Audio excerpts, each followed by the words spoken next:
Welcome to the Teen Hall Podcast, being streamed from the Happen Media Center, home of KMNH. I'm your host, Theo. This is my co-host, Jasper. And this is our guest, Michael, from Morsel Nosh.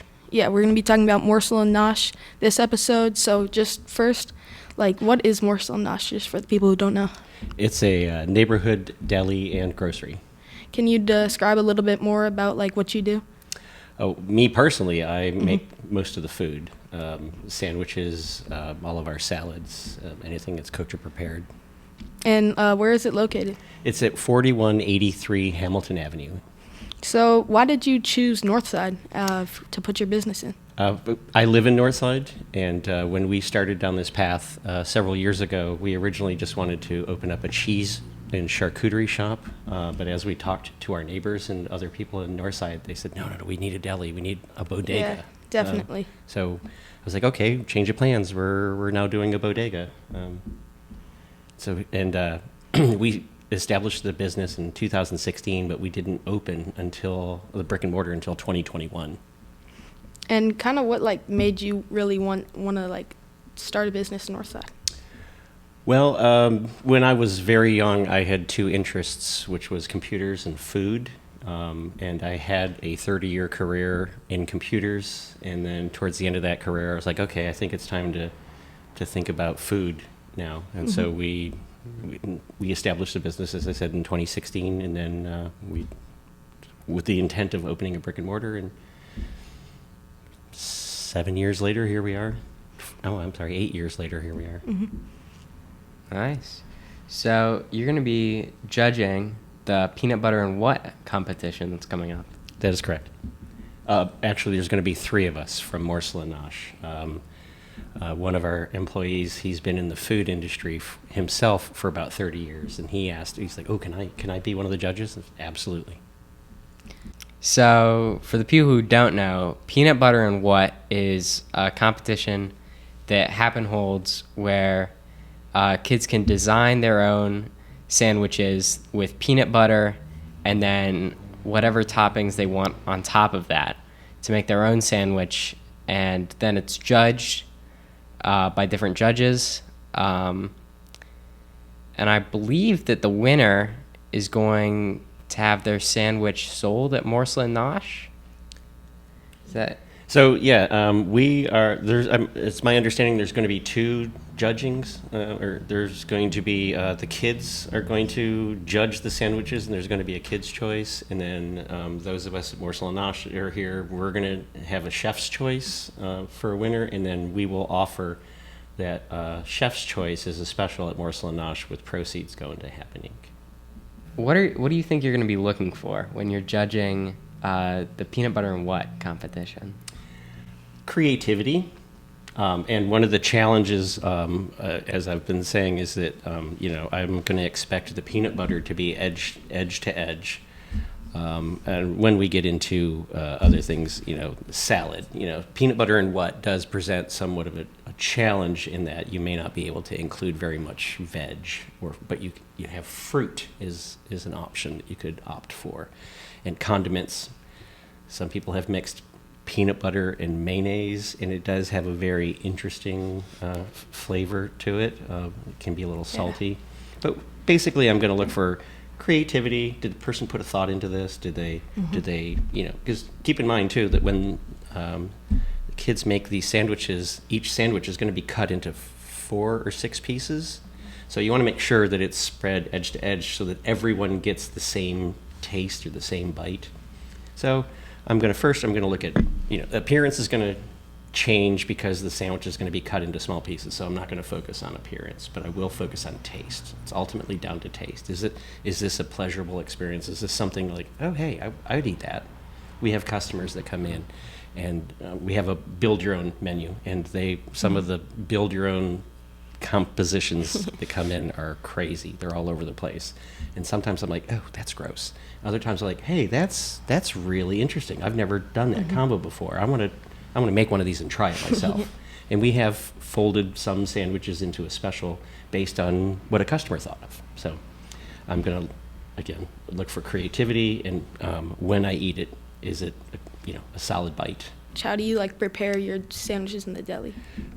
So I tried to, I had a really lengthy answer that would probably take about a half an hour, and I decided to try and shorten it up. But simply, when I approach a sandwich, I believe in balance. So when you put your spread or your sauce or your condiment on the sandwich, it needs to go edge to edge on the bread so that you have the same taste, the same flavor through every bite throughout the sandwich. I'm not a fan of the sandwiches that have, like a pound of meat on it and no veg on it. That to me is an unbalanced sandwich. So I look for an appropriate, what I consider to be an appropriate amount of meat or protein, some veg, and, there's other things like acidity, which comes with things that are in vinegar, like pickles, fresh vegetables, and or fruit. So to me, that's what I look for in a perfect sandwich is a balance of the protein, the veg, the bread, and the condiments. So I want to know, because you own a deli, what's your standard deli order when you get one? It's usually about 2 sandwiches. Most of Northside, it's one person comes in and they're ordering 2 sandwiches. But as I was telling folks earlier today, we had 4 people walk in, and each person ordered 6 sandwiches. So that was 24 sandwiches that all came in, within 2 or 3 minutes of each other. Do people usually have to call in before they order that many? No, we ask that if it's more than about 8 sandwiches that you phone in, but people, they just either come in or they phone in, depending on how busy their day is and what they have going on. Okay. So you mentioned that a perfect sandwich has a lot of balance. So can you name specific examples of what, if you were to make a sandwich, what exactly would you put on it to be the perfect sandwich? So most franchise sandwich shops will put between 2 and 3 ounces of the protein on the sandwich. We do 4 ounces, which is a quarter pound, so it's a pretty hefty sandwich. And as I said, our condiment, our spread has to be spread edge to edge. When we assemble the sandwich, I don't want all the meat on one side of the sandwich and then the other side thin, so I have to make sure that the meat is spread evenly. Make sure that the vegetables are spread out so that, like I said, when you eat the sandwich, as you're eating the whole sandwich, you get the same bite or the same flavor throughout the experience. Yeah, so what I kind of want to know is how do you budget the pricing of your sandwich? How do you see the price make the prices of your sandwich? It really always boils down to the cost of the ingredients, and proteins is the single most expensive component of a sandwich, whether it's a plant-based protein or an animal-based protein. So, we sell these lunch meats, these meats, and these cheeses, and these plant-based alternatives in our shop. So, we know what the market value is or the market price for that is. And so, okay, it's a quarter pound. They got to take into consideration the cost of bread. We make all of our dressings in-house. So there's labor involved in that. So I have to sort of, okay, how much time did it take to make this mayonnaise? And then, okay, I make a gallon of it at a time. And it can, calculate that in. Yeah. So kind of would you say Northside in Cincinnati is a good neighborhood for business, compared to some other neighborhoods around here? Absolutely. When we started in this project, Northside Business District did not have as many food choices, and that was actually one of the variables that came into play when we decided we were going to do it in Northside. So we hadn't actually decided where we were going to open our business until we started scoping out sites. And I was like, well, we really need a grocery and a deli here in Northside.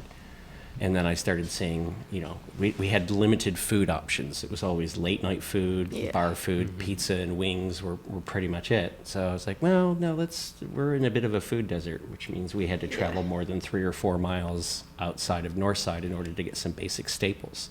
Says, no, that's our target. That's what we're going to go for. Yeah, definitely. It's really convenient for if you're trying to make breakfast, you don't have anything, you can walk down there. Yeah, plus the business district in our neighborhood is very walkable, so that's one of the things we really enjoy. And when it rains, we see a dip in sales because of the walkability. People don't want to walk in the rain. Out of your sandwiches that you sell at Morsel Nosh, which would you say is your favorite? My favorite is probably our most popular sandwich, which is the Moline Club. we sell more Moline clubs than we sell of every other sandwich. It's a double-decker turkey avocado with a BLT on top. Is there any like specific custom order that you just remember that was really obscure? We get stuff where people will want all of our sauces on the sandwich, and we have like a chipotle mayonnaise and pesto and horseradish mayonnaise, and they want to add jelly. It gets, I'm like, okay, what flavor profile were you going for? We were going for all of the flavors all at once, or on our build your own, I may not find it interesting myself, but I'll make your sandwich as you put it together. So, do you sell like anything besides like, do you do anything else besides like sandwiches and like some basic grocery stuff? Oh yeah, no. So we make a chicken salad, egg salad, tuna salad. We make a vegan egg salad, and we have about 7 or 8 different side salads that are constantly in rotation. And I make soups from scratch, and we also do catering. So we offer more than just soup and sandwiches. Our focus is our name, Morsel. A morsel is a small bite. Our focus was entertaining people with small bites and appetizers, and that's what we did as a catering company. We still do the catering, but we have expanded into the sandwiches and the salads and the soups. So you sell more than just sandwiches, Oh, yeah. including like soups and salads, right? Mhm. So what would you say makes a perfect salad? Salads come down to texture and flavor. So, like if you have like a macaroni salad, for example, macaroni once it's cooked, it's soft. So you want some veg in there to give it some crunch or some texture. So it's another balance thing. I want to make sure that there's texture, there's flavor. You got to look at the salt and pepper levels. Sometimes acidity comes into play. So I'm like, ooh, this acidity helps cut through rich fat flavors. So if you have a very mayonnaise heavy salad, you need to offset how rich that is with some either lemon juice or some vinegar. You want some fresh parsley or something else in there to lighten it up so it's not so heavy. So one of my favorite things that you guys have is the charcuterie board. It's how we built a name Yeah. for ourselves, was cheese and charcuterie boards. What's your favorite thing on the charcuterie board? Oh, well, my favorite cheese is Comté de Gruyère. Some people just call it Gruyère. It's my favorite cheese, and my favorite salami is called Finocchiono. It's got basically fennel seeds. It has a slight licorice flavor to it, but it's one of those salamis where the meat and the fat are ground up in huge pieces, so it's a big grain. If I'm standing next to a charcuterie plate, I'm just shoveling that in my face. So when the only charcuterie board I've ever had was about a year ago at Littlefield. And I remember really liking the boar meat that they had. I think it was like hunted in Texas or something. Yeah, we carry a wild boar salami, and boar is a type of pig or type of porcine, so it has a general pork flavor. But when it's a wild hunted animal, the meat is slightly gamier, so it has a more intense flavor, and the fat is richer. The animal it's basically like a free range animal because it's been in the forest, feeding on everything and anything it can find. So one thing I want to know is what really influenced you to start Morsel Nosh? Well, as I said earlier, I knew that I wanted to get into food, to feed people, and I had spent 30 years in the corporate world in working in somebody else's business, and so I was familiar with the processes of how a business works.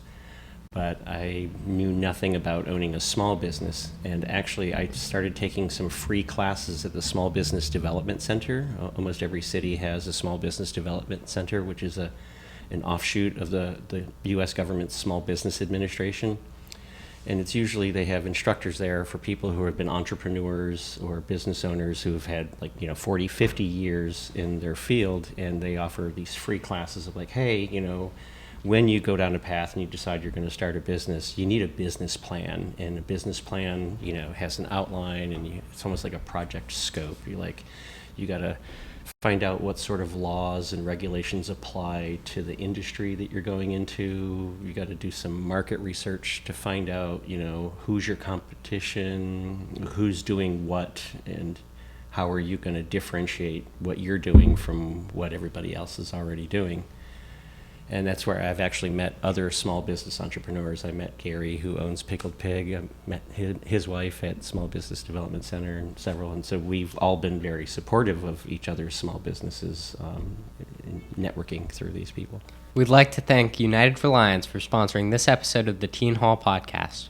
If somebody wanted to go into that field and start their own small business like you, would you suggest doing that? I would definitely. Well, you got to start doing your research, start doing your homework, and because I worked in IT, I did everything in Excel spreadsheets.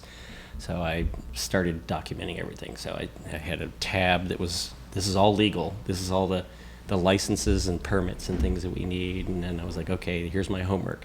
And before we decided we're doing a deli, I was like, okay, I know how to make a sandwich, but sandwich wasn't actually my forte or my specialization. So let me research sandwiches. Like what constitutes a sandwich? What's the definition of a sandwich?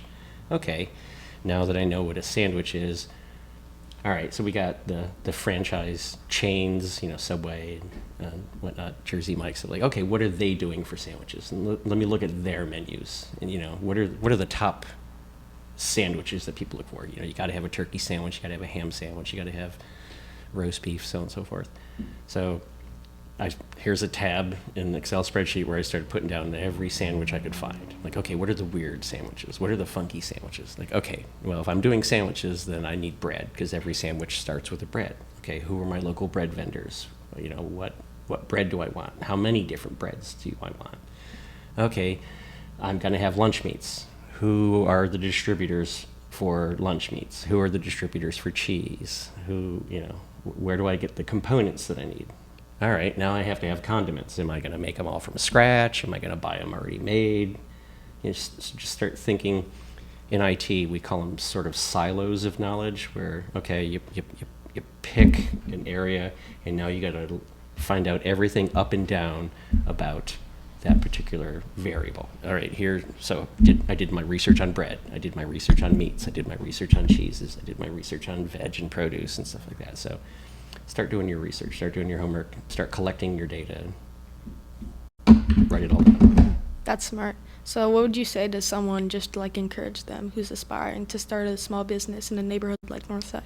Go for it. Don't be afraid. Go for it. Be brave. But do your homework. Businesses that fail, especially the Small Business Development Center will tell you that businesses that tend to fail, entrepreneur businesses, are ones that they don't have a business plan. They haven't done their homework. They haven't done their research. They get blindsided by something. They get caught off guard. So just have a passion. Have a passion for what it is that you want to do. Your business doesn't have to necessarily be food. If you were getting into gardening, you would still do the same research that you need to do. What are the permits? What are the laws? What are the distributors? Have a passion, be brave, and go for it. So who's your staff, and what are they experienced in, and what do they do? Sure thing. I started cooking at a very young age. My mother and my grandmother both cooked, and we used to cook a lot of food and give food as gifts to other families. So I started cooking around 12 or 13, but that's how I knew, hey, I like this. I think I want to get into food eventually. And so I've continued cooking, at home. I'm not a chef, but I've been a home cook for over 40 years, cooking and entertaining people. My husband, Mark, who's my business partner, he went to school for hospitality management. So he had a background in hospitality management. Mike, who works for us, Mike has worked in the food industry for over 30 years. He's worked at Whole Foods, Jungle Gyms, Fresh Market, so he's been around selling food to people, so he had to become knowledgeable about pretty much every ingredient that everybody's ever selling. Max, my prep chef, he also a foodie, cooks a lot at home, and because he has some dietary limitations, he is focused on a lot of gluten-free, dairy-free cooking. And he worked over at Melt and approached us. He's like, hey, I really love what you guys are doing, and I would like to be a part of the team, and I'm looking for a prep chef position. Do you have anything available for me? I said, absolutely. And then we had some staff come and go since we've been open. And I had a friend who hit me up. He's like, hey, you know that I used to work for this sandwich shop downtown. I used to manage 5 sandwich shops. Do you have anything for me? It's like, dude, I didn't know you wanted a job. You should have told me like a year ago. I'm like, absolutely, I got a job for you. And he literally walked in. I just had to show him the sandwich prep station. I'm like, these are all the sauces. Here's this, this is this. Then here's the recipe book. Here's the build sheets. And he's like, oh, this is great. This is all documented. So he was able to step in, and within a day or two, he was slinging sandwiches. Thanks for coming on. We're excited about your business, and we're also excited for you to judge the peanut butter and what, which will be covered in Cayman-H. Make sure to like and subscribe, and come back to watch for our next episode. It's awesome. All right, nice job, everybody. Thank you.